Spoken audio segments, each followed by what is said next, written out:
Welcome to the Nordic Mythology podcast. I'm Daniel Farrand under the company Horns of Odin. As always, before we jump into the show, I do have to plug our Patreon. Like I say, every week is how we keep the lights on. It's how we keep the show going. It is the lifeline of what we do. It's helps out with the editors behind the scene, the social media, new equipment, getting a quality product out there. So it is really important. You can head over to Patreon /Nordic Mythology podcast. It starts from £3 a month, so it's less than 10p a day. You get a bonus episode every single week in the form of a Q&A. You get the smut, the Norse smut that we do, where we read through amateur erotic literature and just have a little bit of a good time, where we look at the historical accuracy, the writing. They tend to be really lighthearted. They are really good fun.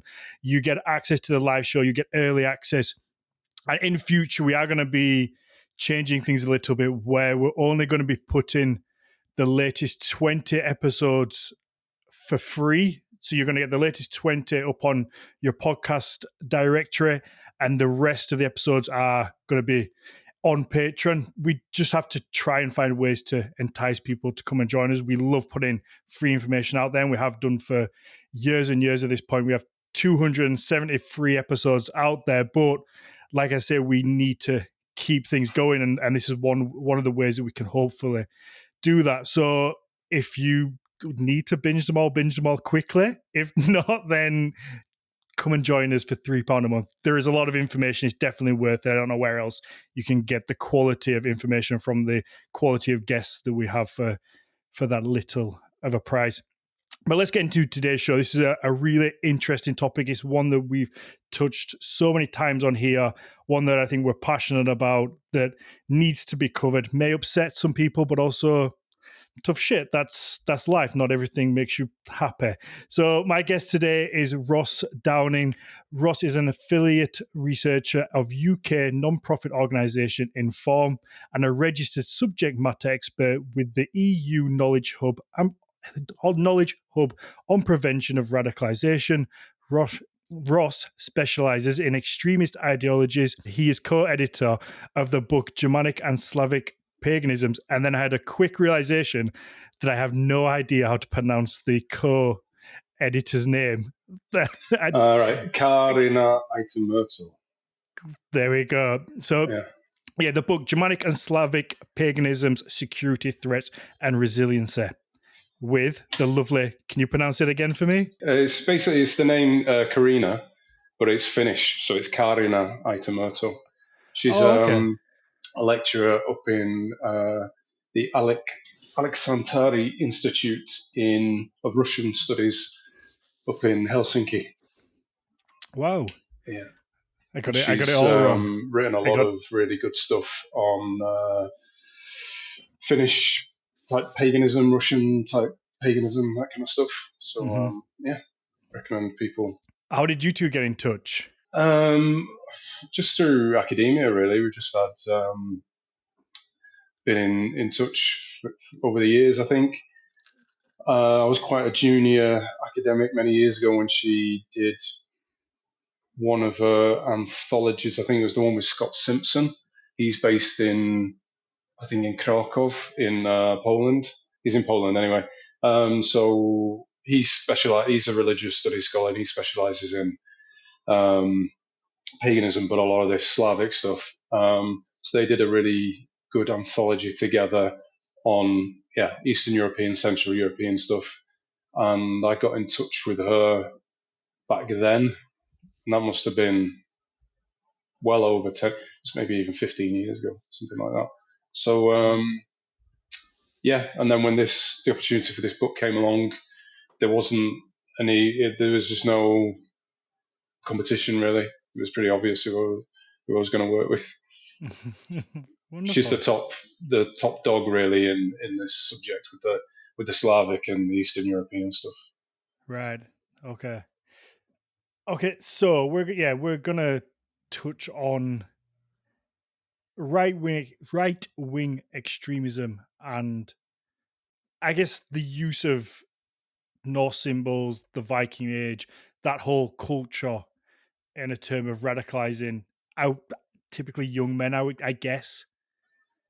It's pretty mixed, but yeah, I mean, I suppose one thing is you've got more fellas interested in Nordic paganism anyway, and Vikings and stuff like that.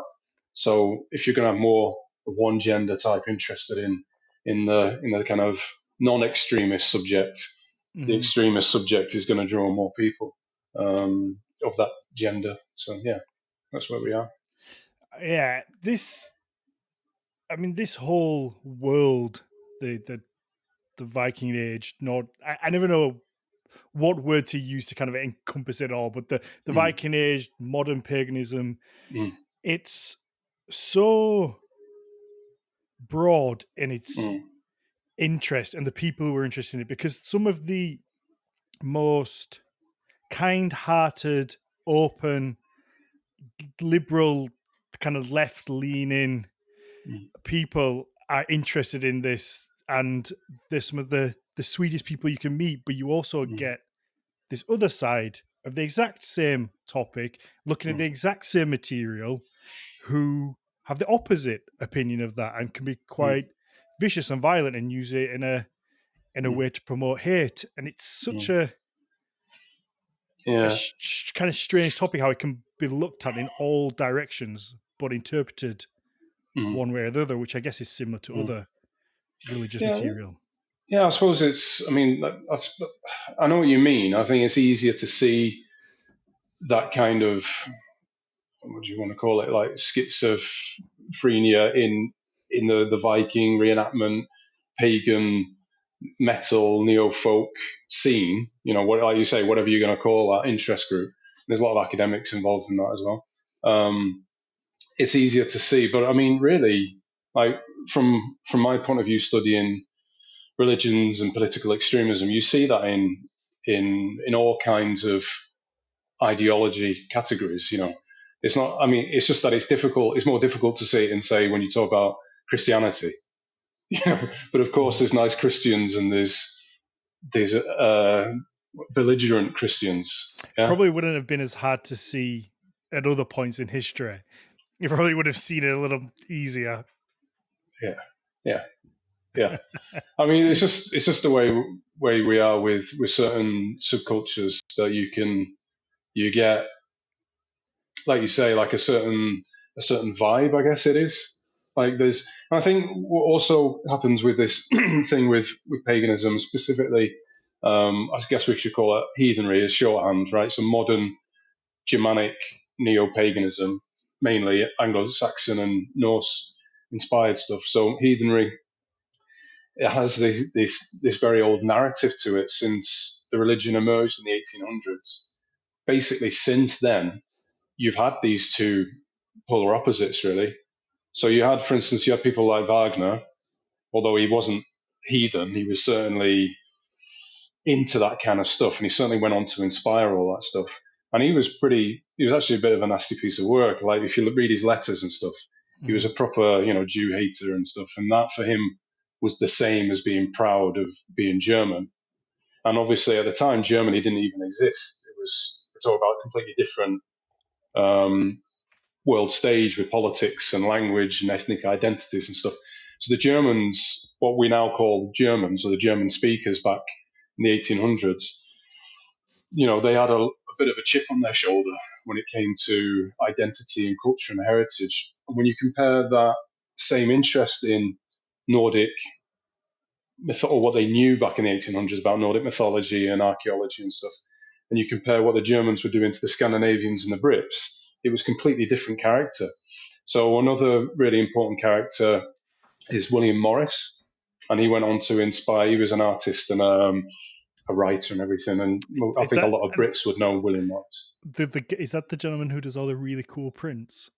Yeah, yeah, yeah, yeah, yeah, The yeah, lovely artwork that you see is so yeah, iconic, and I think even yeah, people who aren't British will yeah, see yeah, William Morris print. I think recently it must have just come out of license, got to a certain age, because I feel like it's everywhere at the minute. But all the big companies, like Sainsbury's and M&S, yeah, the ones that aren't typically going to be paying for it are using yeah, it. So I wonder if yeah. like a license has just elapsed.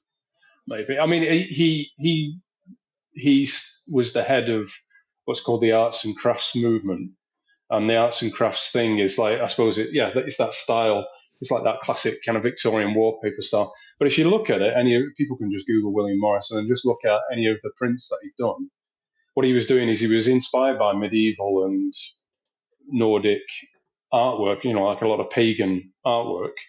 And then because it was the Industrial Revolution, he was trying to mass produce it so that people could kind of get back into, people that were living in this modern world, this Industrial Revolution, that they could kind of get back to heritage and history and nature and all this kind of stuff. So he had this massive ideology about it. Plus, he was quite political, and it was the early days of socialism. So if you compare someone like, as a package, someone like William Morris with someone like Richard Wagner, that kind of, and they were knocking around at about the same time, that kind of really set these polar opposites for what happened later.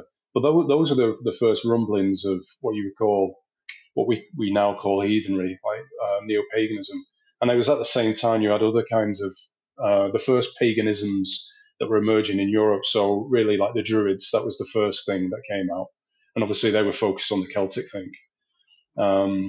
So the order of Druids, Ovates, and Bards, or Bards and Ovates, whatever it's called. So it's a Victorian thing. So they have like an annual festival in Wales that's quite important to like Welsh national heritage and stuff.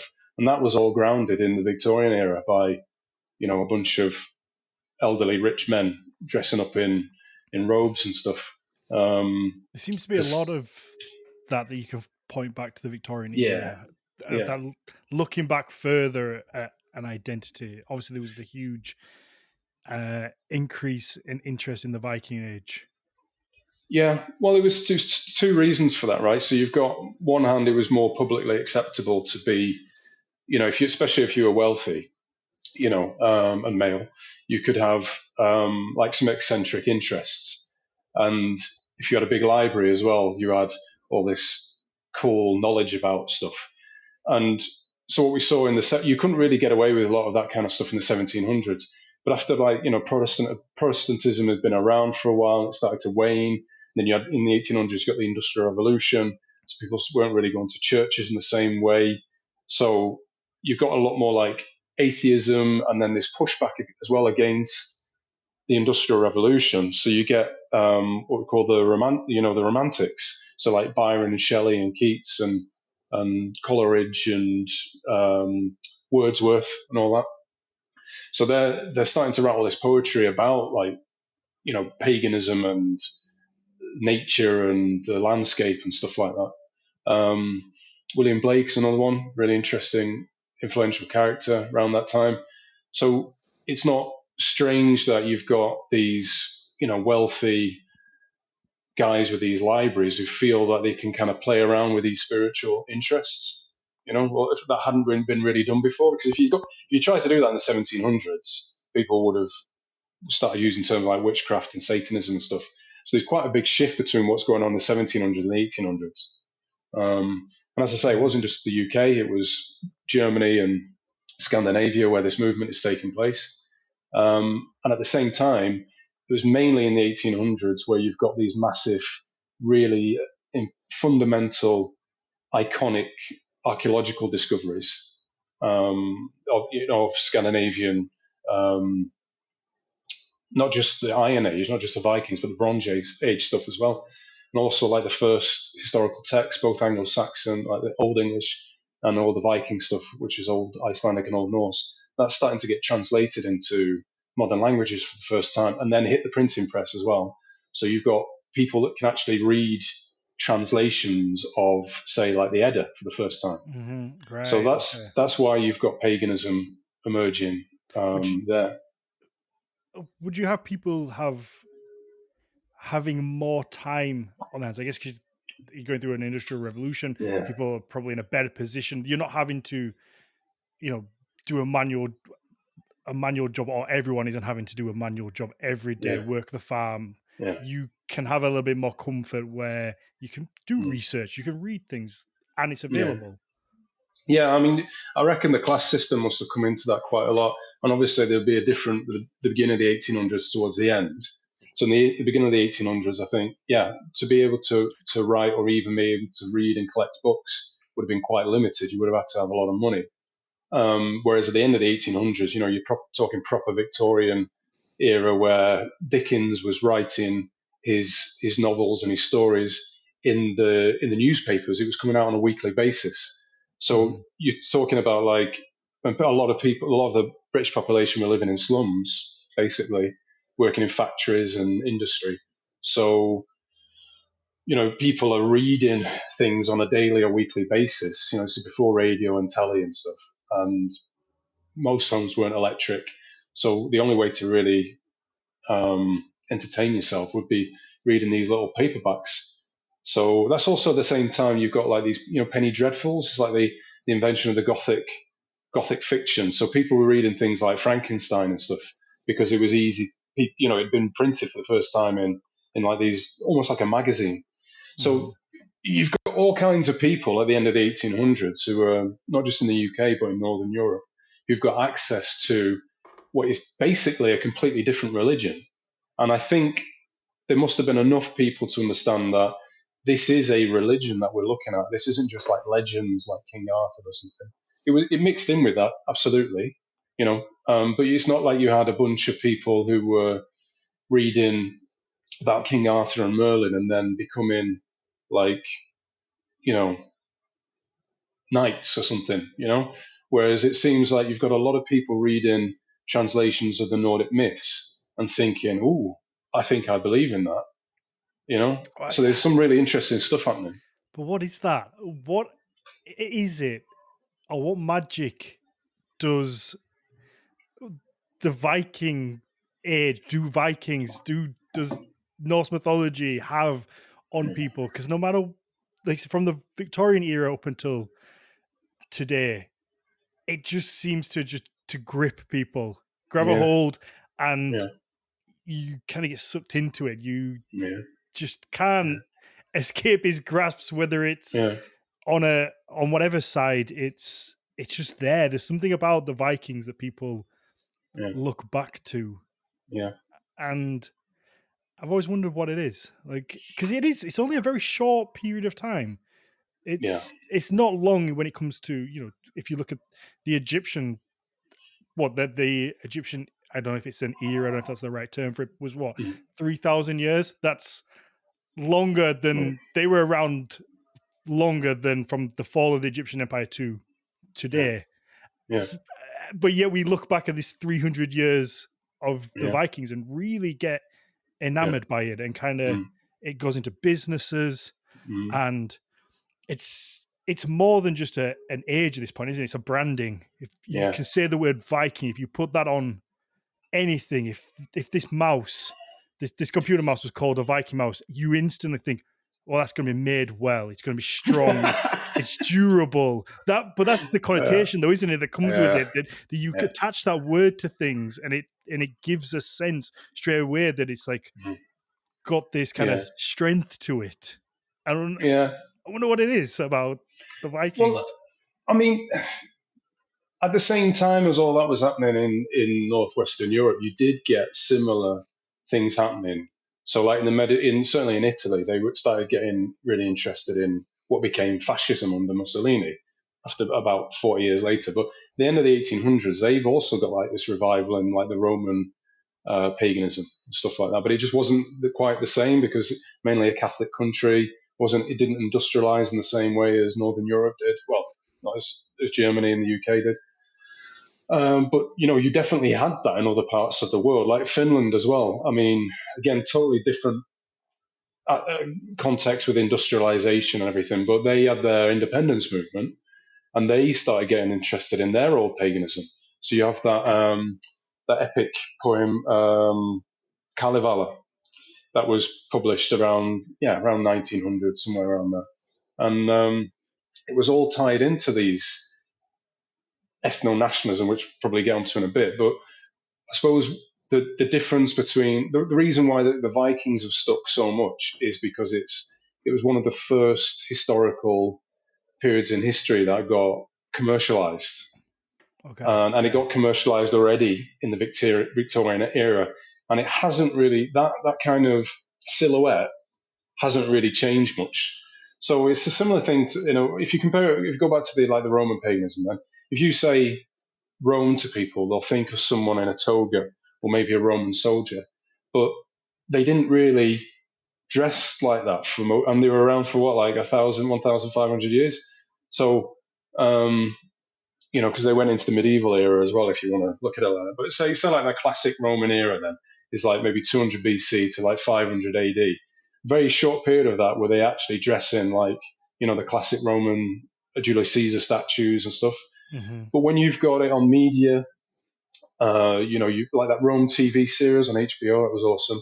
And that's classic era, Julius Caesar, Augustus and that.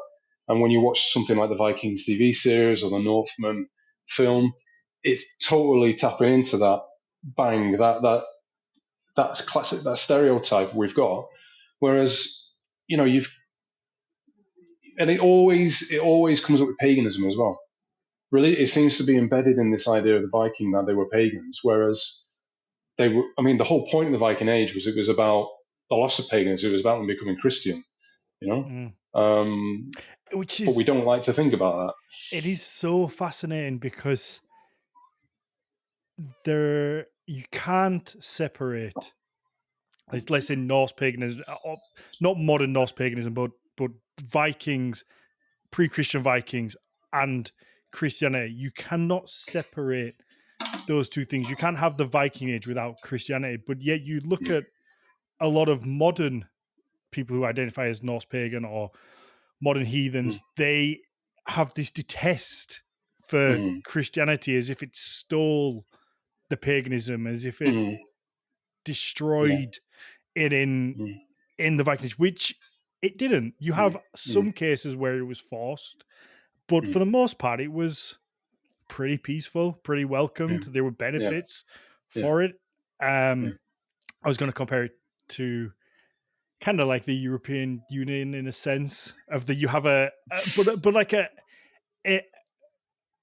this big global market that you can join if you join Christianity. That's what it is. If you join Christianity, maybe they didn't believe in the gods, but it opens up avenues for your family to be in a better position. And for the most part, all of us would do that. And so but there is this hatred today of Christianity in the Viking Age, and it's an odd one. Yeah, and I see this, because my job is to trawl through the internet amongst other things, and I could help you with that. I'm awful in those Facebook groups. I'm in there way too much, and I see some stuff.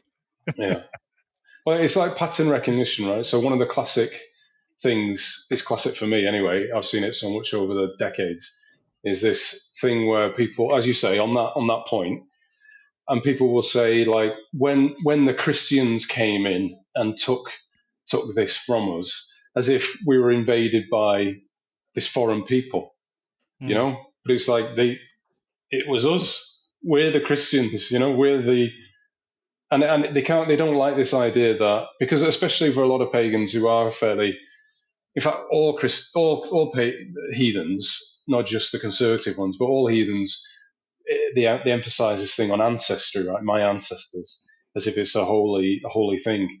So it's a bit of a clash there where you think, well, your ancestors gave up your gods, abandoned your gods.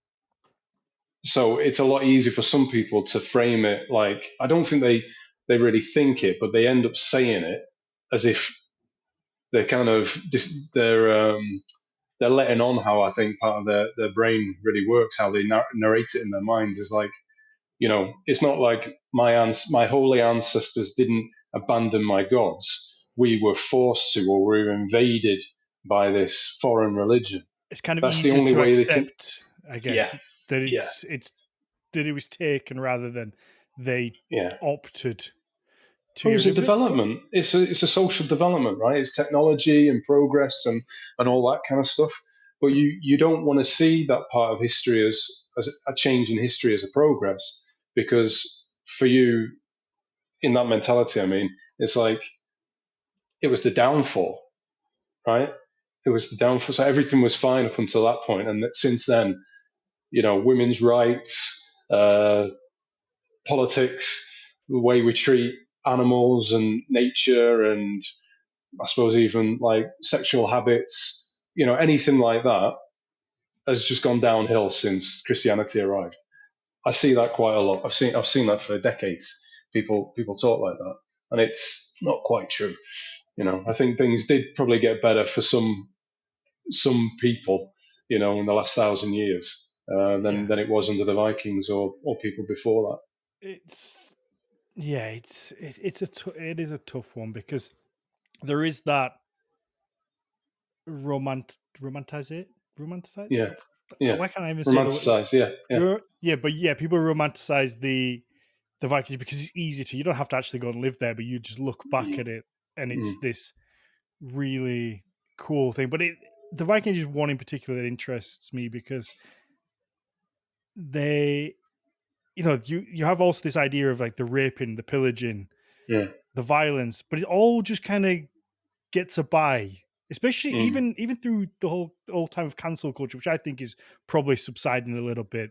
Things mm, are evening out mm, more, but even through that whole period, somehow the Vikings just kind of mm, always skirt on by with. It's mm, still kind of okay to like the Vikings. They're cool. mm. They're fun guys, but Yeah, yeah, you also have this whole side that is ultra yeah, violent and ultra, yeah, a little bit rapey, and yeah, it's a little but just bit. but Yeah, just kind of dips under yeah. the radar of too much scrutiny, and I've always kind Mm. of found that a little interesting. I mean, it was a very nasty time in history. I mean, not even when you look at like the St. Swithin's massacre, that's Christian Anglo-Saxons or Anglo-Danes, I suppose, doing that on presumably mainly pagan um, Danes, immigrants. And they found like whole under parking. When they've cleared, say like a bit of ground to do a car park. They found mass graves of Dane Vikings that have just been mass executed, men, women, and children, by Anglo-Saxons, English, Mm. whatever you want to call it. So you can't just say like, oh, it was all the pagan Vikings doing nasty. It was a nasty time, and then even without getting your head cut off, you had a hell of a time with intestinal parasites. It's just basic living standards were fucking atrocious, Yeah, it was. and I wouldn't like to go live back then. ah, As much as so people say online they would, I yeah, don't think they. I don't think they yeah, would.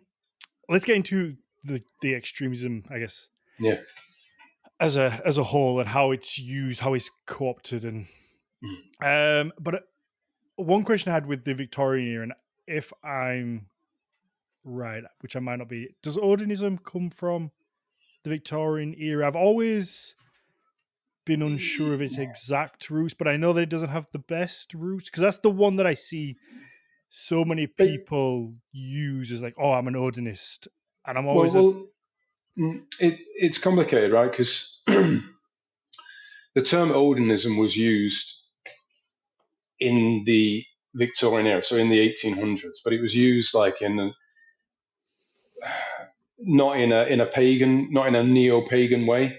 There was an author who was talking about basically like Anglo-Saxon virtues in the past, and then when it really gets it, when the name, when heathenry as a modern religion really becomes self-aware, a little bit like AI. It'd been there like around for about maybe 30, 40 years or something like that, but no one ever really put a name to it. And then okay, the first person to put a name to that then was a guy in Australia who was an anti-Semite. He was pro-German, and it was during the war, and so he got put away for being a German sympathizer, a Nazi sympathizer, and he wrote these leaflets basically talking about the English church or the true English religion, as in Australian and British, and by I suppose he probably meant like the whole former British Empire, English-speaking world in the 30s and 40s. His idea was that the real religion is Odinism. So he talked about the Church of Odin.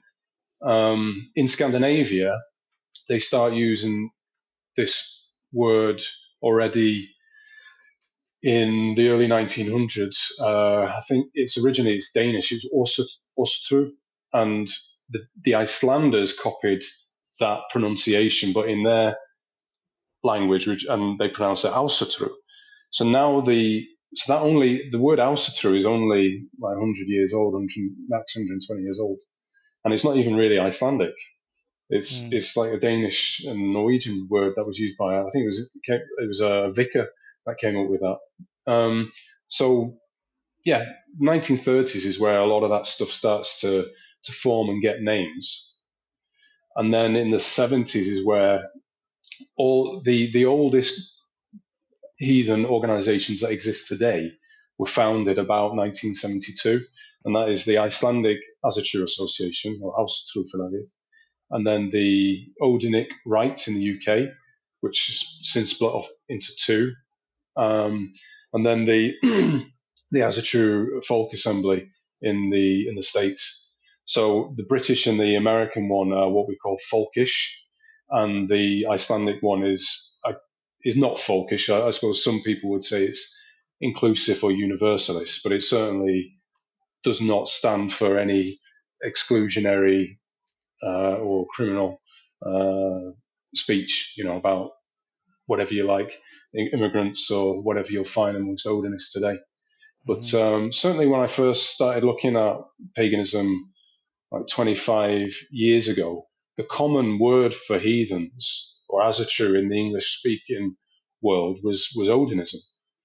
Whereas now everyone knows that if you say Odinist, you're really identifying with that stuff that goes all the way back to the 30s. Very few people aren't clued in about the connotations of what Odinism means. Just because I find so many people use Odinist on Facebook, but I feel like I give them the benefit of the doubt, and I just assume they maybe don't know. Yeah. But it's tough, isn't it? Because this when it comes to this whole thing, and I guess probably any extremist movement, there's so many little nuances and words that are used to, or suggestions. It's very rarely, and I guess I could respect him more if somebody had the goal to stand there and say, "This is what I believe, this is what I think, and these are the words I'm going to use," and just say it as they think. But it's all very kind of suggestive and secretive, and we're going to use this word to mean non-white people, but we're not going to quite say it because we know we're not really allowed to, so we'll just kind of say it in a roundabout way, and I think then you can catch people up or trip people who are just innocent. Absolutely. But then maybe start getting sucked into it, which I guess is probably what they want. I'm sure there's an amount of confusion, which is actually a way to indoctrinate people into this. Absolutely, that's people up in a confusion. Yeah, that's everything I'm working with, really. Yeah, that's literally it. And obviously, it's much more difficult now with the internet. Better as well in some ways, because you do have. That's what I mean about, like, it's hard for people to kind of live in ignorance with the term Odinism, because if you are confused or blissfully ignorant or not very well read on it, or you only have a shallow interest in it, and you start using that in neutral spaces, it's not difficult for someone to say, "Nah, don't use that word," or "Do you know what Odinism means?" So you know what I mean? I say that to people all the time. You can't really. I know. Obviously, you must spend so much time on social media looking through this stuff. People just bury their fucking heads. You can't. I feel I used to spend so much time just thinking, I'll just spend the time to try and teach people about stuff. I'll just don't do that. type a nice little message out, or point them in a direction of something where they can learn, and they'll just be. And it's happened time and time again. Where it's quite sad, I think, because my spirit has almost been broken by it. Because I used to be so innocent. I'd be like, well, I'll just link somebody to an episode with Dr. Lisha Gadeo, one of the leading experts on a topic, and be like, okay, listen to this. He's literally written everything there is to know about it. One of the most active academics there is. just Mm. listen to this. And they'll Mm. go, never heard of him, don't believe it. I'm just like, Yeah, how the yeah, fuck do you argue back yeah, against that? exactly. I Or just he's can't. a cultural Marxist because all the universities are brainwashed and woke, you know, and they're Well, paid you for got, by the Zionists. as Yeah. soon as we posted this episode, you got called a Marxist. Oh yeah, yeah, Straight away. yeah. Well, someone like him, won't use his name, but like if you look at him, it's a joke. But when you look into him, he's been put away for smacking a female police officer. So he's being willfully, you could say if someone doesn't know who he is properly, you might say, oh, well, there's a grey zone in this podcast or this guest, or there's even a grey zone in what Odinism means. So you see enough of people like that guy posting, and you'll say like, well, oh, he's harmless. He's just a bit of a bellend. But when you know enough about that person behind the profile, the avatar, and all the socket accounts that he has, because he has quite a lot on social media, So and all the did you shit know that gentleman oh yeah, who? What? Right. yeah. I He didn't. puts out so much shit. He's a real vile human being. I hope he watches this, but he probably won't because he hasn't at the time. As you say, No. like you can't educate people out of something that they didn't educate themselves into, and it's all about feelings. And it's not to say that they're not articulate and they're not aware and don't use nuanced language. Absolutely, a lot of them will do that. But where the difficulty lies, not necessarily the danger, but where the area where you can still be active and maybe do some good is, as you say, putting out some information, hopefully with low effort, so you don't burn yourself out. Mm-hmm. But it's all you can do is to try and be stable, so that the people that are in the grey area can get it. Like even if it's a basic thing over 1 year, maybe it's a basic thing that we've seen it written 3 times now online. When they say, I'm an Odinist, and someone says, don't use that, or look it up, or that means something nasty. And then sooner or later, after a year, they go, oh yeah, maybe I shouldn't. I'm actually a heathen, or I'm not. I'm just like Vikings. Great, move on. But something like that little change can take a year and a lot of effort from a lot of different people. The problem is, on the other People hand, don't you've got like a lot of changing their minds.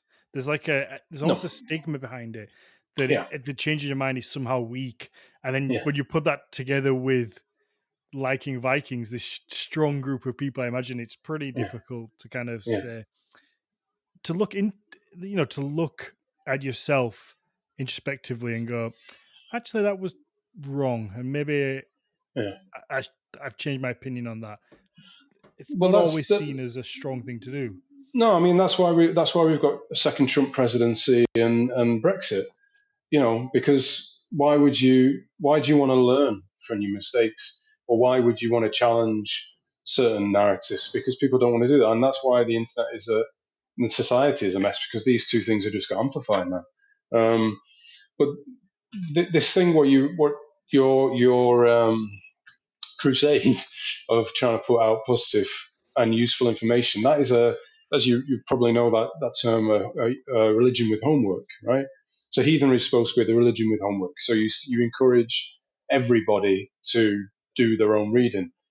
And when we did this book came out in January, our conclusion in that was like, no, don't do that. Don't do homework, because not everyone can do homework.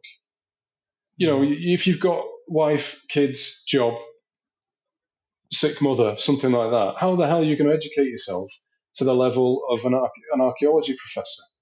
You could try and read some of the university books, They'll so cost you you're a at that fortune to level, get. right? And then how do you know that you're interpreting it in the right way? Are you going to read the academic reviews about Leszek's last book and see what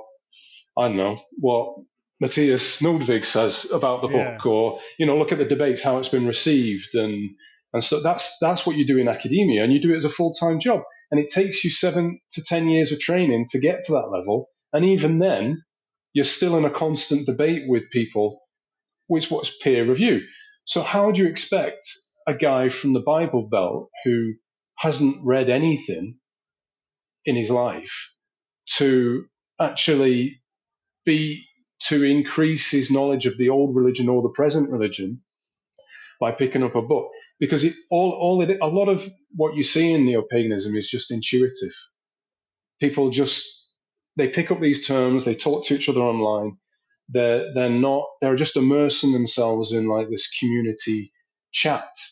They're not they don't know why they know what they know, and they don't even think about, reflect on what it is that they believe, or where they're getting their information from. So if you were to say, well, why do you think Vikings had tattoos? And like, of course they did. Of course they had tattoos. So why? Like, who said that? Like, why did you get that? As you say, it's like cognitive dissonance, right? And people don't want to have those conversations. And it's taken me many years to be able to disassociate myself from that combat. And and combat probably isn't always the best way either, especially No. I guess when you're dealing with predominantly men. I know that I'm stubborn, and I know I am. If somebody tells me I'm wrong, my first instinct is to snap back and be like, "No, I'm not.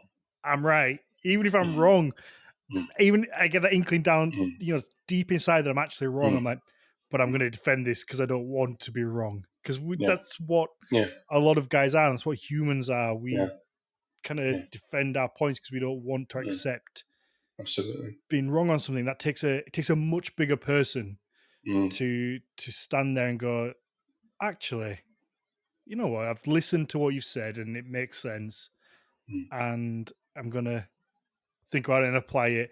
I have so much more respect for that person than the one who argues it down, even though I probably most of the time I'm the one who argues it down, and that's something I probably need to work on.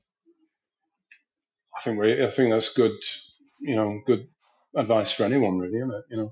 But when you look at if you take that one level up in the pagan community, certainly heathenry, that on the upper level of good people, good Gothies, Gothar, if you want to be grammatically correct, I should say, Gothar, priests, heathen priests, they are generally not academics, right? And as I say, even if they were, it's not a guarantee that they're everything that comes out of their mouth is going to be 100% correct. But the problem is when you look at any other religion, a priest is trained. So, like in the UK, we've got to be a priest in the Church of England or a Catholic priest, you have to work at it full time and then get reviewed. And then someone says, okay, here's your priest license. And then you go off and you do that job full time, you get paid for it, and you're constantly working on it. You're constantly being challenged. You're constantly having to, help people get married, help people, advise them on weddings and births and deaths and stuff like that. You're talking to people from other religions. You're constantly having to think full time and question yourself and articulate. You come up for ways of articulating what it is you actually believe. Heathens, a priest, even like the good guys who are, I would say, morally and socially conscientious and who have very good academic knowledge, unfortunately, they just don't meet the same criteria. And that's not their fault. We just don't have a setup where that's the case. They can't work on it. They can't do it as a full-time job. And even if you did, some millionaire came along and said, all right, live like this, go and set up a little, shrine out in the Cotswolds and do this full time, they'd be like, great, finally, I live my dream. The person is not going to be working optimally because they've not had those many years of studying and training and practicing being a priest and a counselor. So plus, like, what is the religion that you're gonna, there isn't a consensus on neo-paganism anyway. Even amongst mainstream progressive heathens just in England, there's not a consensus. Even in a single organisation like As a True UK, there's different interpretations of that. So even if you were to have a system where an organization had a kind of priest training course, it would be difficult to get everyone to agree on material and on that. So there's a lot of pressure on individuals, as I say, to do this religion with homework thing. But there's also going to be a constant amount of stress and frustration as a heathen priest, because whilst you're juggling your life and trying to run an organization, you're also trying to help people in all these questions, and you've not even been trained for it, and you're not certainly not getting paid for it, and that's why there's so much burnout. There's so much burnout with it, and sorry. No, I was going to say, and I think that's, you can have the best intent in the world, but eventually it wears you down. Like I said, I feel similar in just, not with the podcast as a whole, but when it comes to putting it out into some groups, I just feel like, well, what's the point? I'm sick of it now. I'm kind of over it. And eventually it wears you down. But the other side, the more nefarious side that is using it for kind of more evil and unjust means, don't seem to feel that, because it's easier to, I guess, on a kind of comparison, and I don't think this is done in an evil way. There's an influx of just AI memes that are made at the minute that I find on all different Facebook groups to do with Vikings about absolute bullshit, whether it's berserkers and mushrooms or things that the Vikings apparently did,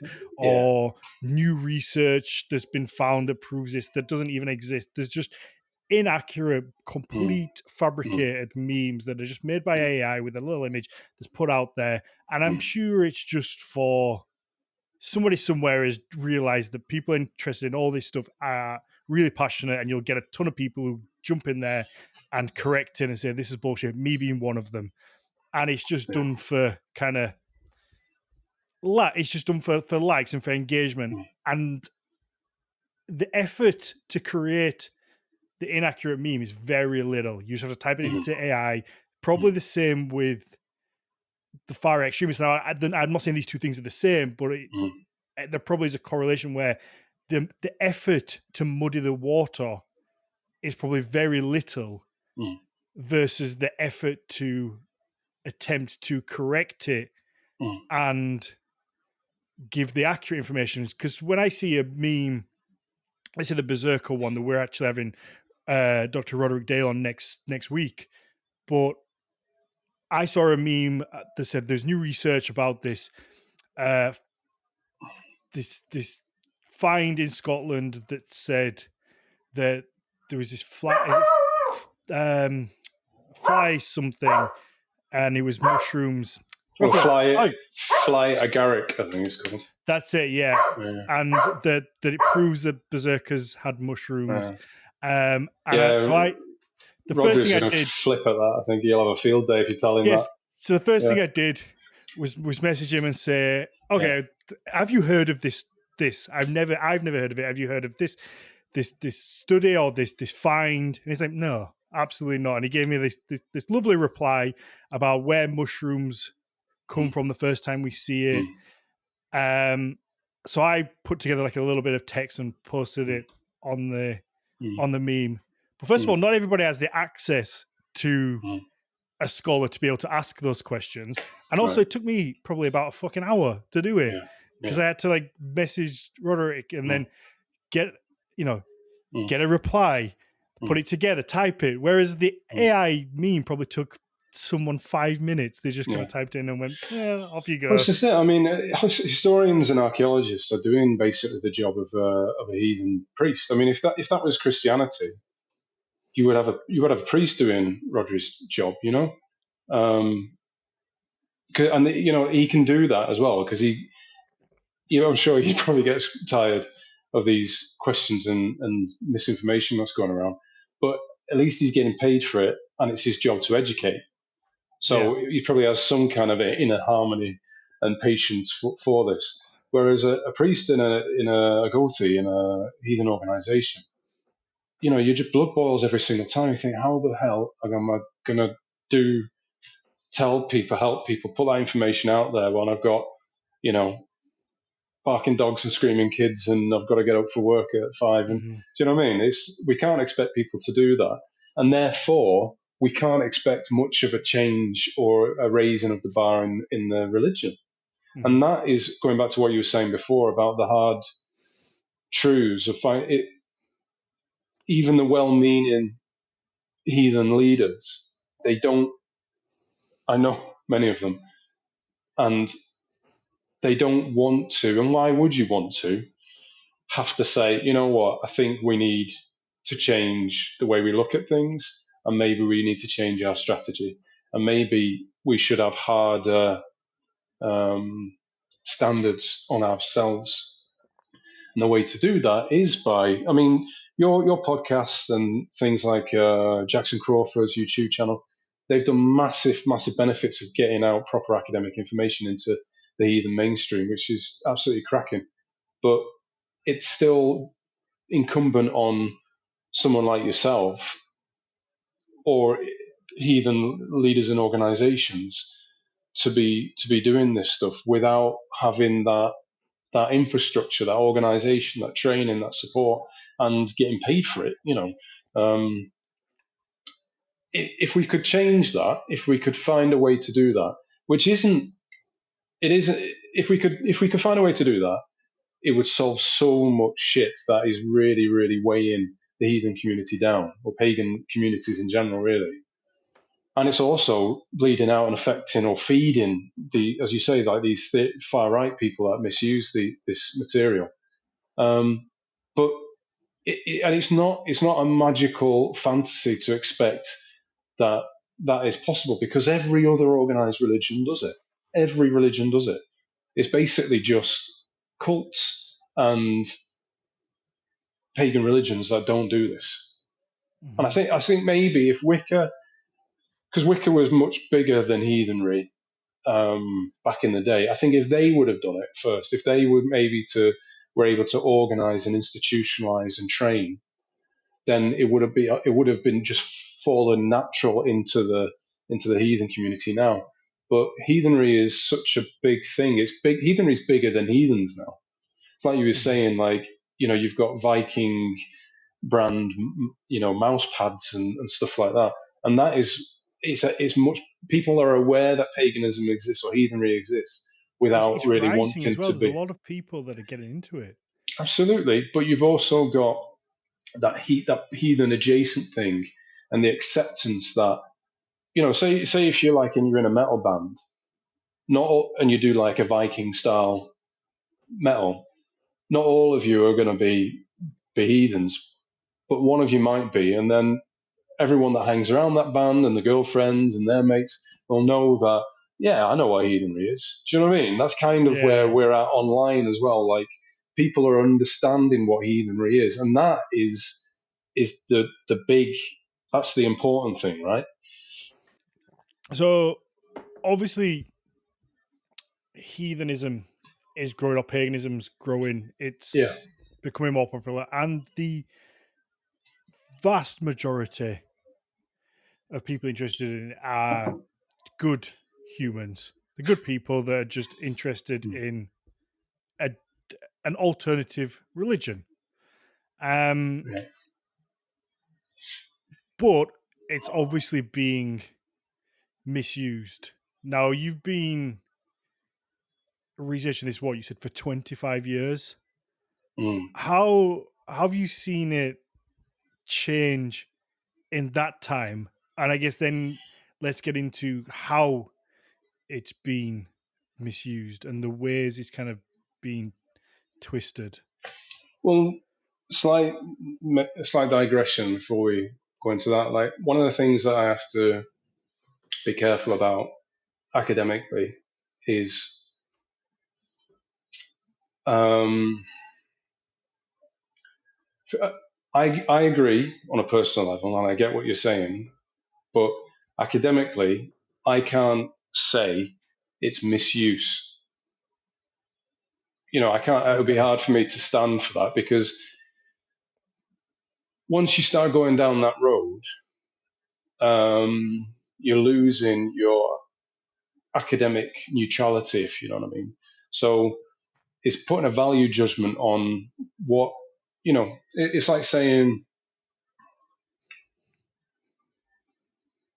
when it's religion when you like it, but when someone starts saying things you don't like, well, they're not really religious, you know? And Okay. and then you're saying, oh, you're just using the religion for political purposes or hate. It's like, yeah, you could probably say that, and you could probably, say, certainly on like, the news or something, you hear that, and that's fine. But on a, not to sound like snotty or whatever, but like on a trying to be scientific, we can't motivate that. We can't scientifically say like, you know, you can you can be religious as long as you're going to be nice. If you do something that we don't like, then we're going to say, "Oh, you're not really religious." That doesn't that won't work in heathenry with the far right, and it certainly won't work in other religions like Christianity and Islam, Judaism. You look at anything that's going on in the world with the news, and things can swing wildly between Mm-hmm. what a religious group does or an ethnic group does in the name of religion or politics or something. So it's a very rocky ground, and even people in my close network who don't have my particular academic background. I mean, I'm not saying that they're not as good as me or anything like that. I'm just saying that they don't. Their training isn't in religion. Their training is in, say, security. They will say this sometimes publicly, like, "Oh, it's a misuse of Viking and pagan symbols," and I'm like, "Yeah, we can't really say that, because it's, as I said, I can't really think at the moment of a better way to explain it than saying that saying something is a misuse or a misappropriation, or even saying that people aren't really religious, it gets you into some really murky waters as an academic, so that you kind of lose your reliability. And the thing is, when you work with these kinds of questions, quite often you're asked to come in and to be, say, a witness in a trial or an investigation or something like that. So you can't really just make these value judgments on someone's behavior and say, for Mm-hmm. instance, because this is what happened with Breivik, right? So when Breivik did his thing, So uh, that for anybody listening, that's the gentleman in Norway who killed 77. Was it? yeah, Yeah. yeah, and he had this manifesto, right, that he put out just before he did his thing, and he'd been working on it for years. It's massive, and he was calling himself a Knight Templar, and so there's a lot of Christianity in there. He was talking about basically crusade against Muslims and cultural Marxism and stuff like that in the West.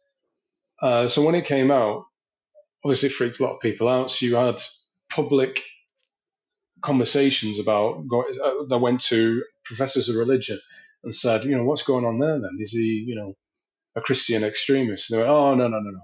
This has got nothing to do with Christianity, because Christianity is about love. Like, what? Like, that's not the way Okay. to refute this. It's like saying the Crusades wasn't really about Christianity, or like, it. You can't really, do you see what I mean? You can't really stand for that academically, even though Mm-hmm. we kind of know what we mean. Like, yeah, there were other reasons why there were Europeans going to the Middle East during the Crusades. It wasn't all about religion. But to say it wasn't about religion and they weren't real Christians, they were like non-Christ. There were no real Christians there doing it because Christianity is a religion of love and forgiveness. That's not the way religion works. It's not the way people work. Mm-hmm. It's not the way faith works. And that is why I'm doing what I'm doing, because I talk about pagan extremism. I don't talk about neo-Nazis that misuse paganism. That was maybe the case and the line of inquiry maybe in the 90s. But now, as you were saying, that this paganism is growing to such a level, so is extremism. And it's really, really complicated now. And it challenges all our preconceived or old designations of, someone's a neo-Nazi or a Christian or something like that. So you've got Christianity, paganism, neo-Nazism, pro-Israel, uh, everything mixed together now in new and exciting ways, especially in the last 3 years. It's terrifying the amount of confusion that's coming up. So if you study like security threats, you've got like black neo-Nazis, you've got Jewish gay neo-Nazis, and it's like, well, are they a neo-Nazi then, or like what's going on? You just can't Mm-hmm. really rely on these old terms anymore. So talking about It's it is confusing. I think Kanye is probably a yeah, really fascinating one. I would say that Kanye is probably using it as a media stunt. yeah, yeah, Um, so I think I watched an interesting documentary on Netflix the other day about. Do you remember American Apparel?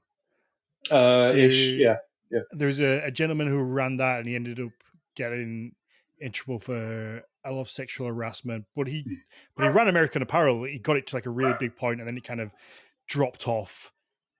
When he got fired, he went to work for Kanye. mm, And I didn't. As soon as I was watching the documentary and realized that he went to work for like Kanye's clothing side, I was like, "Oh, that makes sense," because the American Apparel adverts used to be really hypersexualized. mm. You'd recognize them if you just saw them. Provocative, yeah, yeah, Yeah, really provocative. mm, And I was like, "Oh, well, that now makes sense yeah, because it's this whole well, what can we do that's the most outrageous thing?" mm, And it's like the Nazis are really outrageous. mm, And I mean, maybe I'm completely wrong. Maybe mm, Kanye believes in that stuff, but I see it as more of an attempt to just be because we live in this world, don't we, where the most upsetting mm, you can be just drives the most mm, eyes yeah, on you. And if you can put a fucking swastika up in the yeah, middle of the Super Bowl, yeah, everyone's going to be talking about it on yeah, Monday morning, yeah, and for good or bad. yeah. And it obviously would have been completely different if it was Eminem doing it. It was a white guy doing it rather than a black guy. So, especially like in the American context. So, yeah, it is confusing. I suppose someone like Kanye is kind of, or Ye, he's called now, right? Uh, Yeah, so that's kind of a good example of what goes through our examination process when we would look at someone like Breivik, right? Because it's quite funny, really. Let's compare Kanye West to Anders Breivik. So you've got mental illness, someone being very removed from reality. on both parts. Yeah, Yeah, definitely. yeah. Someone being removed from reality and the fact that like how they live. So Kanye, I don't think he's probably ever had a real job. He certainly doesn't talk to anybody that has a real job. He can say whatever the hell he wants to anybody. Probably do Mm. whatever he wants in his immediate circle, or at least he could to until recently. Um, and you get that similar kind of thing with terrorists and extremists that they're in a very permissible environment, and often that is online. So because being the internet being what it is, you can find somewhere to say a lot of really nasty shit and get away with it to the point where it becomes your reality. And if people are fighting back, that's okay because then you're in a combat mentality because you're fighting, you're angry, you're thinking all these things because you've got to fight. So that's your what we call radicalization process. And if amongst that you're doing what Kanye does as well, where you're trying to make money out of it, or you're trying to provoke, or you don't really believe everything you're saying, but you're trying to sensationalize and aggravate people for a response, that totally goes in with all of this. So like when you look at We live in a jihadists in the world where that's the way news works now, doesn't it? You yeah, get you have to have a clickbait headline, yeah, and then you hope people will read the article. But that's how online works. well, Upset that's how people. extremists work. That's what's so worrying about it now. and why extremism is growing and complicated, because that's how extremism works. Terrorism, the whole idea of terrorism. I mean, you grew up when the IRA was still a thing, right? The whole point of Irish terrorism was that, or the discussions around it was, their cause is maybe just, maybe for a lot of people, and you could say, oh, maybe it's just, but the only way they can get people talking about the cause, talking about the issue, is by scaring the shit out of people. That's terror. So in order to, if you create terror, create this fear of when are they going to strike next, what is going to happen, who are they going to target, should we really go out to this concert tonight? That's also happened with Islam, right, in Europe. So yeah, when I was a kid, I think I grew up. I was 15. I think the 7/7 bombings. Yeah. So my kind of formative years. I don't know how old would I have been. I don't know. When 9/11 happened, I was pretty young. I remember coming home from high school, maybe like year 7. So I was pretty young. So that kind of formative years from 12 all the way up to probably my early 20s was that kind of really heightened time of where it just felt like the world was, I mean, it feels like it now, but everything was just like a powder keg waiting to go off. But every time you got on a bus or a train or a concert, you kind of had this edge about you of like, what's this? And it's a scary time because it does make you look at people different. And I found myself looking at people in a certain way because you're fed this image of what it looks like. And I have a very kind of vivid thought of that I've spoken about on here before, of where I had a flight to Canada to see my sister. She was getting married, and there was a Muslim gentleman who kept standing up, and he was just stretching. He was just a guy stretching. He was on a long haul flight for 9 hours stretching. There's nothing wrong with that. But I caught myself in my mind amidst this time of like heightened terror of being like, what the fuck are you up to? And it's so shameful to think and admit it. But I'm going to be honest, it's a human thought. Like, it was just a thought that was there. I'm like, what are you up to? What? And would I have done that if it was a white guy? Probably not. No. And that was just kind of fed in to that whole time period. And it just kind of, that fear mentality that did just grip Europe. You were scared to go on holiday because obviously Brits, there was the attack on Turkey and the beach. So then people were like, oh, I can't go on holiday to Turkey anymore. That's scary. And it's just grips. Yeah. And there's a form of that in heathenry as well, where people, I mean, the amount of every heathen probably I've ever spoken to has said at some point, I have to be careful about showing my tattoos and my Thor's hammer because people think I'm a Nazi. It's like, that's literally what the far right wants. That's why we can't fly the Union Jack or St. George flag anymore. You know, it's been completely taken over. You can't have positive patriotism in this country, and you can, but it's very difficult to use certain ancient symbols without at least some people thinking, oh, he's one of them. Yeah. And that's, and again, we've spoken about that on here. At length, because how do you claim these symbols? Some are lost. I think the swastika is lost. You get occasionally, you'll see, occasionally you get a campaign online, don't you, where people are like, bring back the swastika, and they'll try. And I'm like, that one's just lost. Certainly, maybe in 300 years, where the distance, because I think distance means everything when it comes to this stuff. Because if you look at, I don't know, Genghis Khan, literally changed the carbon footprint of the earth with how many people he killed. It doesn't get that bad of a rap because I think the distance opens up. So I think then things become a little more. I'll disagree with you there, because I think it's swastikas, Nazis, racism, anything like that is so embedded into modern. It was the start of the modern world. So as long as modern civilization continues, I don't think anyone's ever going to be under a misconception of what a Nazi is or what anti-Semitism is, what Holocaust is, concentration. You know what I mean? All of that is like pretty I central. agree, but I have a sad feeling. It might be the nihilism in me that after the last, as like the last people die who Mm. directly remember, I think that knowledge then becomes secondhand knowledge of the effects, and then third-hand knowledge. And I think that it then just becomes a distant part in history. You know, in Mm. 1,000 years, I think you could look back at it in the same way that we look back on the Viking Age and the things that Mm. happened then. Yeah, That those atrocities and have that distance from it. maybe. But I think the swastika, it's lost Yeah. certainly. But there are ones like the Valknut that is being co-opted and used. Yeah. So how do Yeah. we pull that back and keep it? Because I watched, I'm sure you probably saw it. It was on a movie. What was the film called? It was a girl's name. It's like a revenge film. I can't remember it. It had I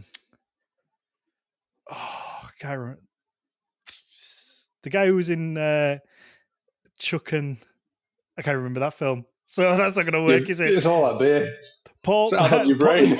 who was the gentleman that played Paul Blart Mall Cop? Well, you know who I mean? Yeah. He was in a serious film that was like a revenge movie, and he played a neo-Nazi in that.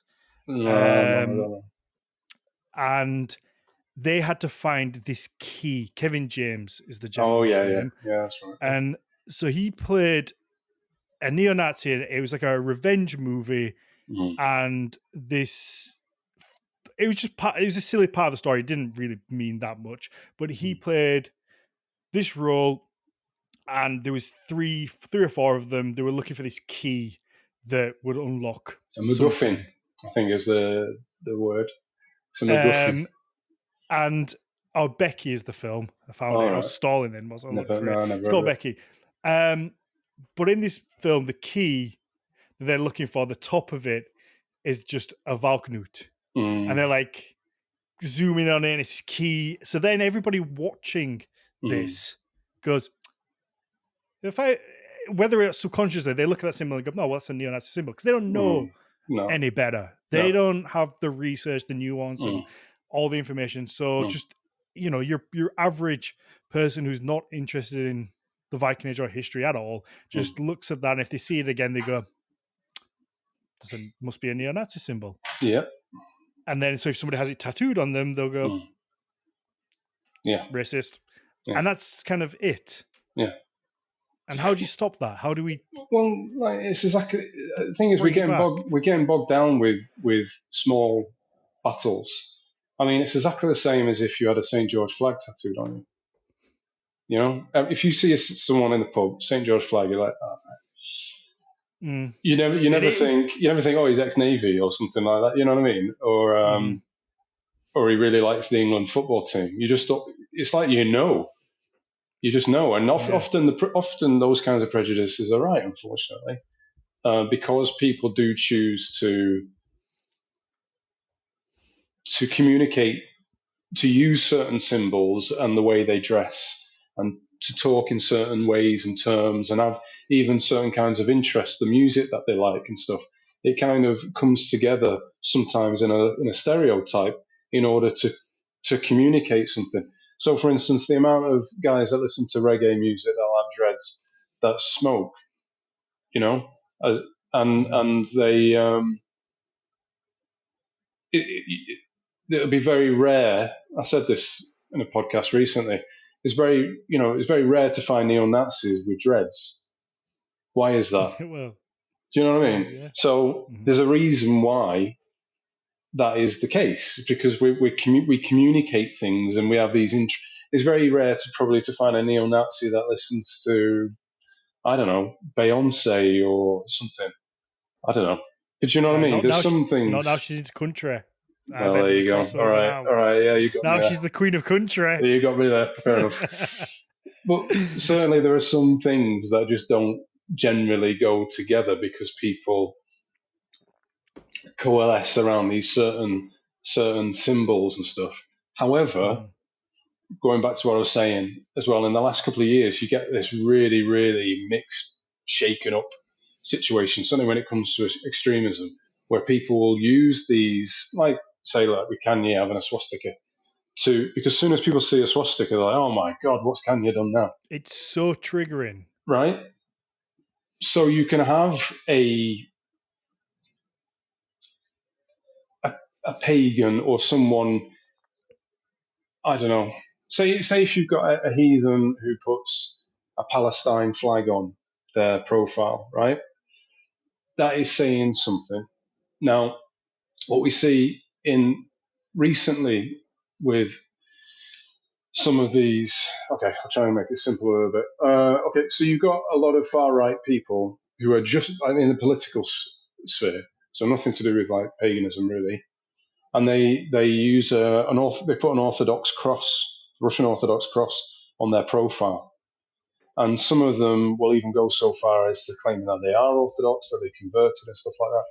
But I'm guessing the majority of them have no clue about Orthodoxy more than maybe just a very shallow input that's coming to them on a TikTok short or something like that, right? Mhm. And the reason why they use that cross is because the far right has got very enamored with Putin and Russian disinformation. A lot of the alternative news that they get will be coming from Russian channels. So people know that by using an Orthodox cross, you can provoke people, but you can also signal to other people in your bubble of alternative news and stuff that you're one of these people. So if you have a Ukraine flag on your profile, you'll get people like the ones that we saw commented on your video the other day, who will, as soon as they see that, will react because it's like, oh, you're woke or you're a cultural Marxist because you support Ukraine. You see what I mean? Mhm. So we we are. It used to be in the early days of the whole woke and anti-woke thing. It used to be called like virtue signaling, right? It used to be about virtue signaling that you would use a certain symbol or you say I support the NHS during COVID and all this kind of stuff. You're putting out social signals, communications, and that really is what politics and religion is. A lot of it is you just communicating the kinds of people you want to be connected to, the kinds of way you want people to see you, uh, the kinds of conversations you want to provoke, the way you want people to talk to you. If you want people to get angry with you, then maybe you Mhm. can put an anti queer culture, anti rainbow flag or something on your clothes, for instance. So, say in certain redneck parts of America, um, you know, if everybody that lives in that village, no one lives in that village is interested in queer culture, you're going to get people going, yeah, you know. But if you're in an area where it's kind of a grey zone, where you've got people where it's not really permissible to talk like that, you're going to get a bit of flack. Do you see what I mean? Mhm. And I think that's what's happened with people's use of pagan terms online. And I don't really know how it works in real life because it's not on any. You don't have the ability to go around in your workplace and communicate things in the same way as you do online. So one of the ways that you might communicate stuff is say through tattoos or jewelry, but you're not going to be able to use them as much in a workplace. I mean, that's why workplaces have dress codes. You wear a business suit or you have a work uniform, right? It's specifically to kind of suppress that ability for people to put out these kind of social identity signals because it's often divisive, and that's where So, we are. have you noticed the change in the time that you've been doing this? Because Mm. you've kind of been there through the introduction of the internet, Yeah. and certainly in like a huge global sense of what it is Mm. now. The early days of the internet were very rudimentary versus the access to information we have now, the Mm. social media we have, the even in recent years, or recent probably this year, really the AI aspect Mm. to it, and I guess the whole seems probably mainly since Trump, the whole kind of fake news Yeah. term, and just Anti-establishment. Yeah. this whole feels like you can't trust anything. Yeah. Everything has to be questioned. Yeah. If you see a photo, you now have to look at it and go, is it AI? Is it Yeah. real? But you may as well give Anything. up on that, because that's only going to get better, Yeah. or rather worse, right? There's Yeah. no But way we can keep up with that. everything has a shroud Mm. of kind of mystery, and like, Mm. is it exactly as it's presenting? But that Mm. opens the door for those who want to misinterpret it, or Mm. everything can be questioned, good or bad. Yeah. So if something, Yeah, we're you buggered. know, if Trump does something, or anybody Mm. does anything negative, Mm. their supporters can come in and say, "Well, that's fake." And as soon as all Mm. you have to do is just put that little bit of doubt out there. Mm. We see Mm. it time and time again. All you have to do is just Mm. have enough people to put enough doubt. Mm. It kind of just breeds on its own. Mm. And as soon as you get people to question, as soon as you get people to question it, that's Mm. enough, Mm. because it then festers and grows, Mm. and you have two sides to the story then, rather than just the truth. So you must Mm. have seen such a change in it, and how people use and abuse it in different ways to access people. None of those tricks are new, though, are they? You know, I don't know. I'm not sure, because basically it's propaganda. That's what it fundamentally is. The only difference, it's not the only difference, but the big difference, obviously because it's the internet, is how much of it there is, and where we are on a what we call demographics. So like the amount of people that were heathen in the 90s were just in the hundreds.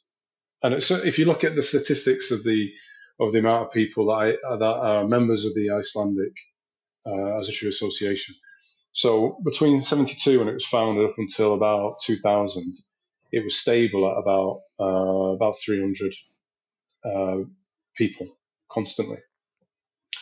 And then from the internet until now, it went from 300 to I think it's like 6,000 now. wow. So that in 25 years. So obviously the difference between that what 30-year period in it before the internet to the 25 after, that's the demographic change that we're looking at. So yes, within that you're going to get more extremists, but what we didn't have before the internet was a mainstream. There wasn't a mainstream. So now there is, far be it for me to be optimistic, but if there's any optimism in this, there is a mainstream now, and there is a kind of collective narrative and body of knowledge and awareness of, like we said about Odinism, and that certain runes can be a bit dodgy, depending on context and stuff like that. So there is a more of a consensus now in heathenry than there, more than there ever has been. So that's good. But there are also more extremists. And outside of this universalist folkish denomination in heathenry, you've got this use of, or misuse of, or just presence of identifying with Vikings and Viking mysticism and all of that. It's just everywhere, all over like the conspiracy internet. It's there. And that is why, certainly, why there's more of an interest from what we call like policy and say like law enforcement and academia now to look at this material, because as I said before, we can't think in older terms like a Nazi, neo-Nazi is a problem. Like the neo-Nazis don't look like neo-Nazis. It doesn't matter what color they are, sexual orientation, it could be anything now. but the narratives are quite often still there. The symbols are still there, and some of the ideas that were around in the 40s are still there, and some of that can be infiltrated into the consensus of heathenry, absolutely. But it is better. It is getting more resilient. It is getting, because of people like yourself who have been around for the internet's life now, and will be one of the many people who come in and say, "No, it's bullshit," you know. So it's getting harder to say things and get away with it, but it is a never-ending battle. And to go back to my natural habitat of being pessimistic, I don't think it's a battle where it can ever win, because it's not a battle that's ever going to end. And just as the consensus is big and it's fairly stable, there are more extremists now than ever. And possibly because of the way AI has changed things, or politics have changed things, say, like with this weird situation with Trump and these anti-immigration parties in Europe, and then everything just changed after COVID. I think there is such a mixed, like a chocolate collection of life's like a box of chocolates kind of thing. There's such an opportunity now for you to, if you want to provoke people. So if you want, one of the ways people get into extremism is because they want to, fuck shit up, or they're just drawn to, they've got these feelings, or maybe they've got autism or something like that, and they're getting hyper focused on something. Or maybe, whatever is out there to channel their hatred and their anger, or the fact that their dad used to beat them and stuff like that, or that they've been bullied at school. All these different factors play into what can form a terrorist or an extremist.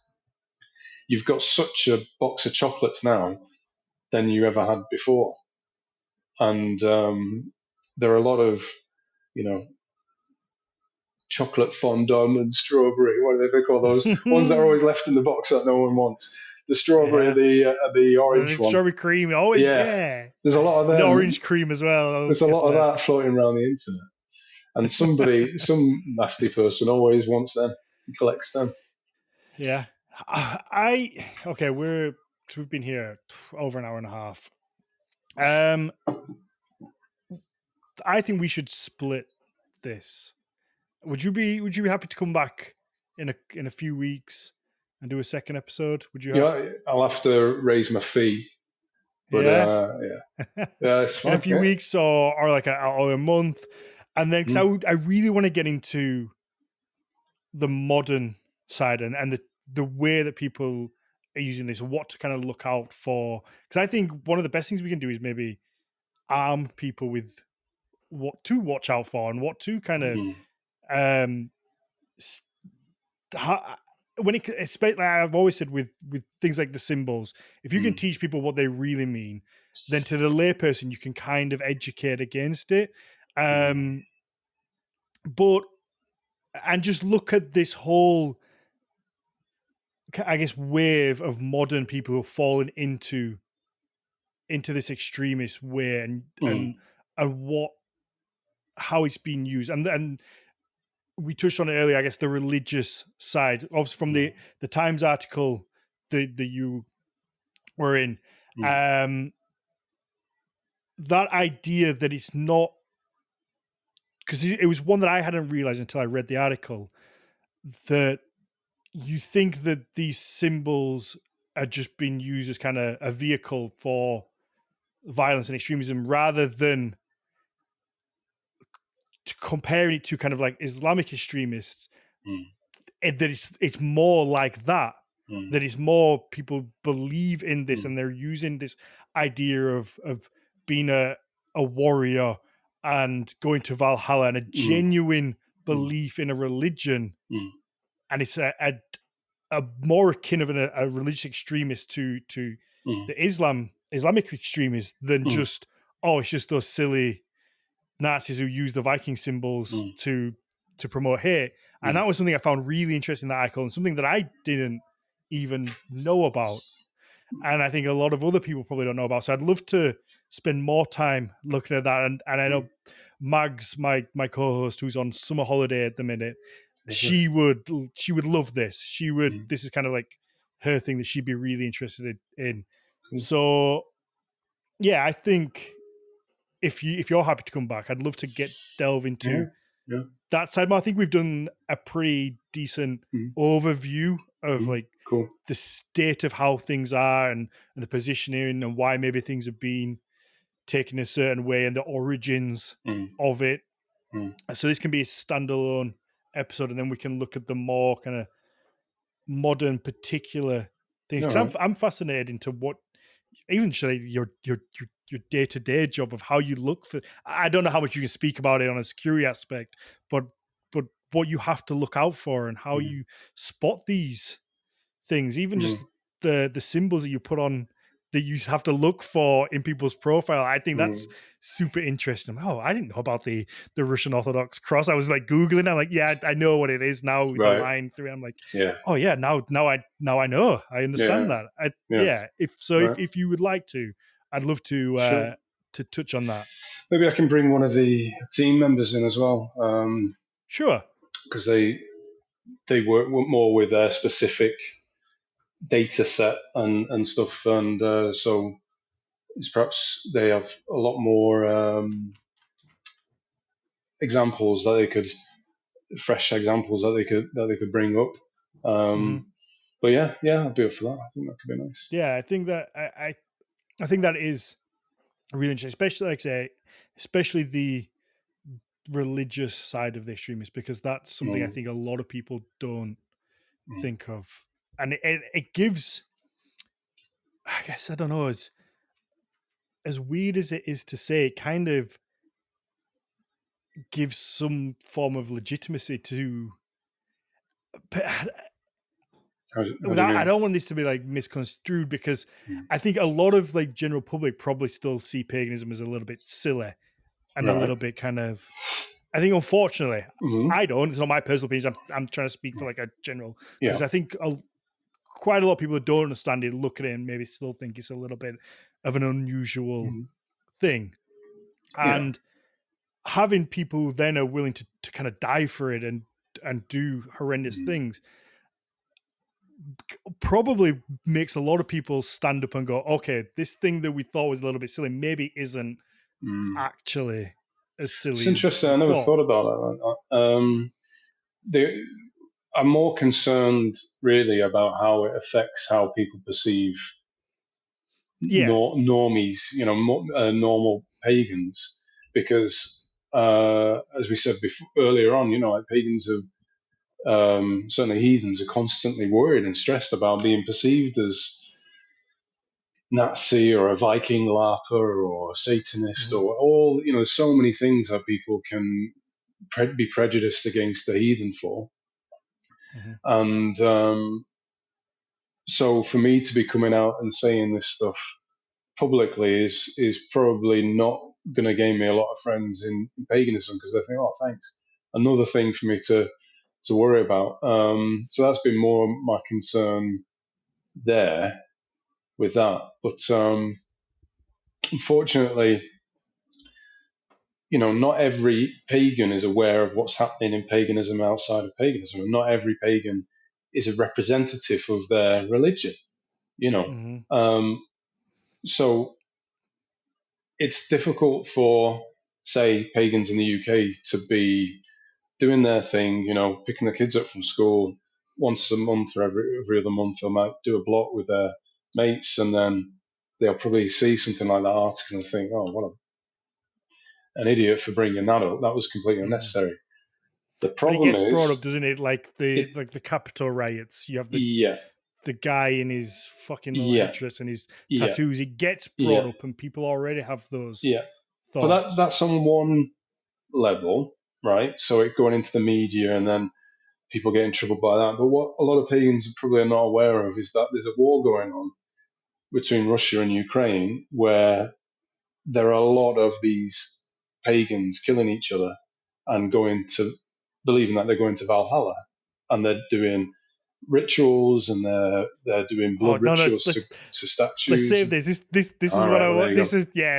This is the kind of thing that I want to Right, give yeah, proper time to delve yeah, into, sure, because that's what I think so many people yeah, don't know of. But I guess yeah, just to touch on that topic in a little other direction, yeah, it's just I'd love to know what people like think of me, because I think I'm kind of like the stereotype that probably fits into maybe some of the more negative connotations, like physically. If you were to look at me, I have like the beard. I'm covered in right. like I'm covered in tattoos. I'm a like a broader gentleman. I've weightlifted a lot of my life. I've Right. trained MMA. I'm probably considered particularly masculine. So I probably If you fit say all so these. yourself. No, but I'm quite handsy. I've worked in, in building industry. Right. So I fit probably a lot of these things. So I'd love to know. Been I've profiled. never, yeah, I've never come across anybody saying, "Oh, you're for wearing a Milner, you're racist." I've never had anything like that. No. But I would love to know maybe if I could get into people's psyche and in their mind, if Right. anybody ever thinks that when they see me. I would love to know if that's a thing. If they look and go, "That's probably racist." Which anybody who knows Right. me knows I'm far from it. But Yeah. I'd love to know if, like, because I feel like I fit a lot of the molds Right. that kind of. I think it always depends on the person. I think anytime you have any special interest, I think the default we have as a person is like, I wonder what society, as if everyone else is normal and thinks is one way. Yeah. Like I'm quite into Warhammer 40,000. I've been collecting that since I was a kid. I surround with that since I was a kid. See, I don't think you look And like you would be. So well, that's there me you go. stereotyping straight away. I Well, there look you at go. you and I think I would never look at you and go, "Loves his Warhammer." Well, I'm not massive on it, but it's No, one of don't the backtrack now. things. Yeah. Oh, no, actually, It's not like pan the some. camera around to like a full scene setup Well, and a little actually, painting area. I've got some models up there, but no, I mean I don't have the time, and it's not something that takes a lot of time in my life. But when people see it in my house, go, I didn't realize you were one of those pathetic people that did. Or you'll go, oh, you're into that too, and you're like, what? Yeah. So you just have this assumption that people are just going to think you're a nerd if you play video games or a certain type of video game, or you read if you've got the whole collection of the Westeros books or something. Or people think that you're a certain type of person if you do jiu-jitsu. Do you know what I mean? It's like, or Mm, people think you're a certain way if you voted for Brexit. Um, it You don't know the individual how they're being perceived, but however, and this is the but thing is, we often choose the way we look and what our interests are. And this is something we look at in sociology then. We're often either consciously or subconsciously trying to put out social messages about the mm-hmm, types of person that we are, who we want to sleep with, who we want to hang out with, what we do in our spare time, who we vote for, what music we listen to, what we like to do. Do we go to concerts, or do we go to raves, or do we never go out? Do we live in a basement? mm-hmm. You're not aware necessarily, or sometimes you are aware, and you're putting these things out. So that's why it's very difficult to profile people. Yeah. But on the other hand, there's a reason why we have prejudices as well, unfortunately. Mm-hmm. Yeah, absolutely. All right, let's wrap this up and then Yeah, we'll book and do it again, because I think I could talk to you for another hour and a half. no, that's nice. But if you don't mind, if you've got another 15 minutes, I won't mind letting the patrons ask you some questions after we finish like the main show, if that's All if right, you got yeah, time. yeah, yeah, absolutely, yeah. Yeah, just so we'll wrap up the main shows. I don't know if do you have like a public facing kind of image that you want to point out to, like Instagram or anything like that? No, I've got a LinkedIn, which is professional. I think that's like the only social media thing I've got. Hmm. But if people add me on that, I won't generally accept it unless they work in academia. There's Yeah, no but point I in guess doing it. again, it's one of those things you have to be careful around, and Yeah, it's so surprising that even just with that as soon as we posted this episode, we had somebody comment, and I just thought it was just a general, I was like, but it was pretty quick. Like the post went up and it was pretty fast that somebody commented on it. Which like, just goes to show what a reach and influence you actually have as a channel. But I was like, it's just some dickhead.